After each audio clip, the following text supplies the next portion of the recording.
Hi, welcome to this episode of Violin Studio with Sharon. Today we are going to look at Jumping Beans, which is number 61 from String Builder Book 1. I will put the link below in the description box for your reference. Now, looking at this line, it could be overwhelming, seeing all the changing notes, especially because we just added our third finger.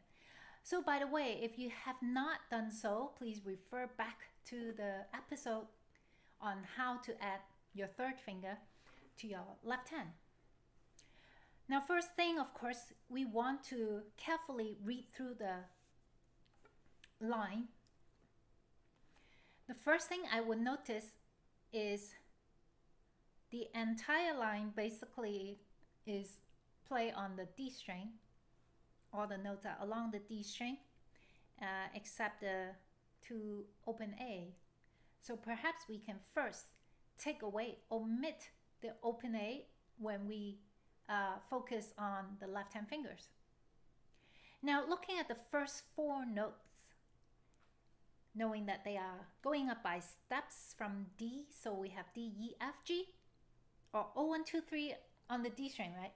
So perhaps we can just focus on four notes at a time, or one measure at a time.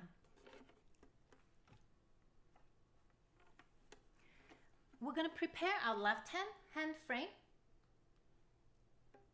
having our second and third finger half step, preparing our bow in the middle 1/3.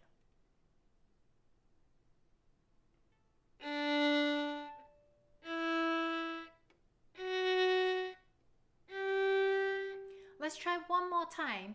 This time we're going to focus on finger dropping down, and the motion initiates again from the base knuckle.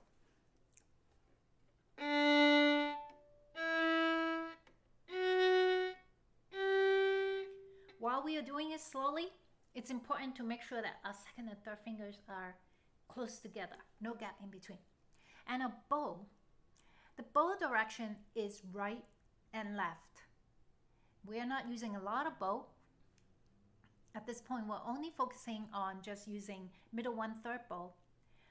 So the moment you play to the right and trace exactly same path back to the left.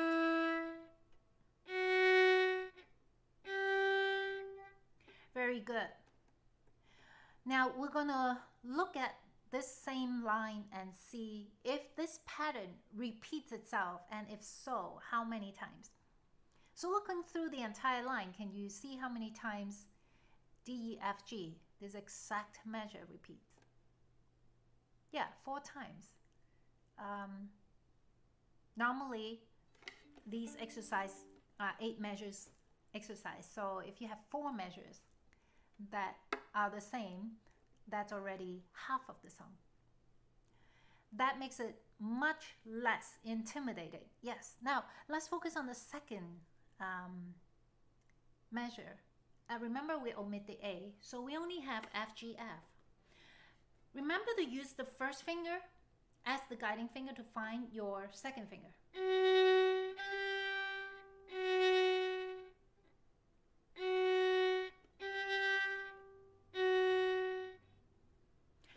Now, we can, at this point, combine measure 1 and 2 together, omitting the A that would make it 7 notes. These 7 notes are all along the D string.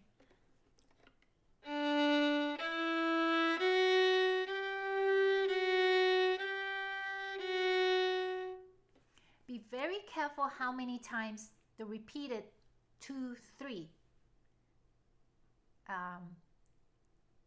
are on the notes. We have F, G, F, G, F. So don't add the notes. Don't take away a note.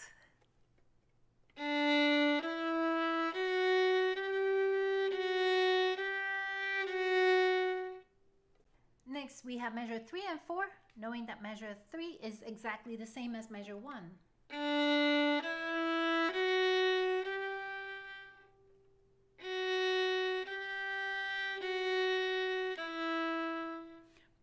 take out this particular measure, measure 4, and repeat it a couple of times.